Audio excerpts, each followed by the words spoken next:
5 karaniwang pagkakamali ng mga empleyado. Hindi natin maiwasan yung pagkakamali. Pero tayo mismo, pag nagkamali, ginagawa naman natin, binabago natin agad-agad. Pero pag hindi agad natin nabago, baka maging pattern na yun, baka maging regular na natin ginagawa. So, alamin natin kung ano itong mga karaniwang pagkakamali ng mga empleyado na katulad mo, na katulad ko. Doing things on your own. Ginagawa ang mga bagay-bagay ng sarili mo lang. Ikaw lang ang gumagawa. Okay naman yun, wala namang masama doon. Pero minsan, kailangan natin ng team, kailangan natin ng tulong, kailangan natin ng partner. Kasi merong mga bagay dyan na hindi kayang gawing mag-isa. Okay lang, gawin mo mag-isa yung bagay na talagang dapat ginagawa mo.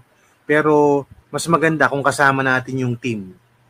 Meron ng isang African proverb, kung tama yung pagkakatanda ko. Pagkasama mo yung team mo, o may kasama ka, mas malayo ang mararating mo. Pag ikaw lang mag-isa, medyo limited ang mararating mo, pati ang magagawa mo. So yun, kung kailangan ng kasama, wag sarilinin. Mabuting manghingi ng tulong o makipag-coordinate sa mga kasama sa trabaho at makipag-cooperate higit sa lahat. Lalo na pag team effort, hindi pwede yung naka-silo o nag-iisa lang tayo. Hindi pwede yung tayo lang mag-isa ang gagawa ng isang project na para sa isang buong team. Number 2, walang plano, no plan at all. Madalas, sabak na lang tayo ng sabak. Hindi natin pinaplano yung araw natin, hindi natin pinaplano yung linggo, yung buwan, yung taon, o bago yung taon, yung quarter, tapos yung taon natin. Unang-una yung araw.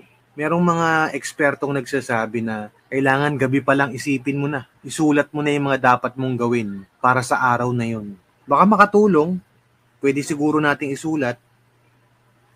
Sabi nila, o sabi ng mga eksperto, 3 bagay na importante ang isulat natin. Kasi pagka lumampas sa 3, baka mahirapan na tayo. Meron namang nagsasabi hanggang 6 na bagay sa isang araw. Kayo na po bahala kung saan kayo komportable. Ang importante, ang mahalaga, ay isulat natin, isipin natin, isulat natin yung mga dapat natin gawin. Planuhin natin ang araw natin para may direksyon. Para pag natapos yung araw natin, may nagawa tayong mabuti. Number 3, overthinking. Masyado mapag-isip. Okay naman din yung mag-isip, di ba? Kasi nga sinabi natin, isipin, planuhin, pero minsan sobra naman at hindi na nagagawa yung dapat na gawin. Isip na lang ng isip, meeting na lang ng meeting. Guys, may meeting tayo. Aabutin ng 1 hour, 2 hours, minsan napakalala na, 3 hours. Wala nang nagawa. Overthinking, masyadong pag-iisip. Hindi lang yun, pinag-uusapan na lang. Pinag-uusapan na lang yung dapat na gawin. Meron akong alam na kumpanya, last year pa nila inisip yung pagbuo ng isang YouTube channel para sa kumpanya nila. Lumampas na ng 1 taon at kalahati, hindi pa rin sila nakakagawa ng kahit isang YouTube video para sa kumpanya nila o para sa mga customers nila, para na rin dun sa mga tao nila. What happened? Nag-overthink, hindi na kumilos. Mas mahalagang kumilos kaysa yung isipin lang natin kung ano yung gagawin natin. Isipin natin, isulat natin, anong susunod na step gawin natin. Madaling sabihin, again, mahirap gawin. Pero mabuti na yung pinag-uusapan natin, pero wag sobra. Kasi pag nag-overthink naman tayo, pag sobra naman yung pag-iisip natin, pag sobra yung kwento natin, kwentuhan tungkol dyan sa trabaho na gagawin, sobrang pagpaplano, wala rin, hindi rin maganda. Hindi rin siya makakatulong sa atin. So, ang next step nun, gawin mo na. Kasi habang ginagawa mo yun, malalaman mo, ay, hindi pala pwede to. Dapat pala ganito yung gawin ko. So, mas mahalaga pa rin yung action kesa sa pag-iisip, pagpaplano. Oo, mahalaga yung pagpaplano, pag-iisip, pero ang pinakamahalaga, yung proseso, yung paggawa. Susunod, pang-4, not learning, hindi natututo. Balik tayo dun sa overthinking. Hindi ka na natuto. Hindi ka na natuto sa pag-iisip mo. Ano nangyari? Wala. Ano pa? Not learning. Not upskilling. Kasama rin yan. Pag meron kang hindi kayang gawin, magtanong. Manghingi ng tulong, di ba? Yun yung number 1. Pero, mabuti rin na mag-upskill. manood ng mga videos, makinig ng podcast, magbasa-basa para matuto. Alamin natin yung mga dapat nating skills na kailangang i-develop. Napakarami po sa trabaho.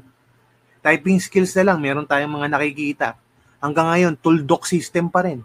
Meron pong mga program dyan sa internet na libre, online. Maski 15 minutes, 30 minutes a day, lunchtime, pwede kayong mag-practice mag-type para yung 30 words per minute, at least makuha nyo. Hindi yung tuldok-tuldok na lang. Oh, marami namang ding magagaling mag-type, pero meron pa rin tayong nakikita.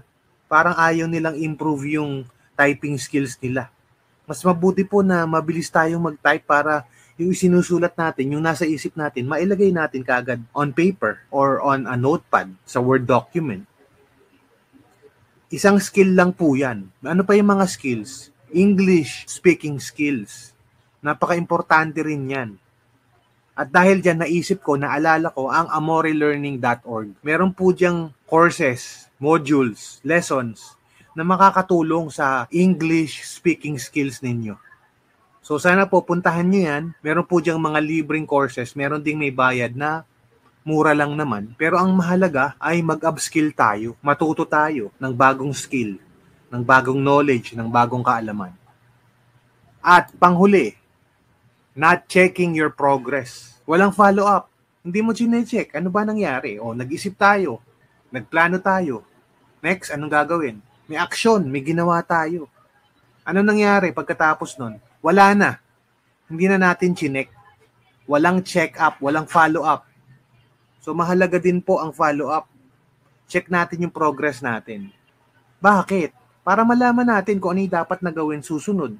Kung mali ang ginawa natin, baguhin natin. 'Di ba? Baka naman merong mas magandang paraan ng paggawa ng bagay na to, ng trabaho na to. Hindi po ba? Napakalawak niyan, yung checking ng progress na yan.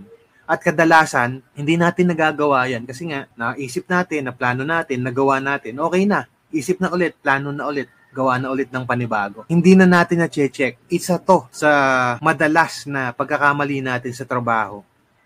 Hindi natin na-check, hindi natin na-follow up yung mga dapat natin gawin. So yan po, sana nakatulong po ito sa inyo. Kung meron kayong comment, suggestion, violent reactions, lagay po ninyo dyan sa comment section. Maraming salamat po.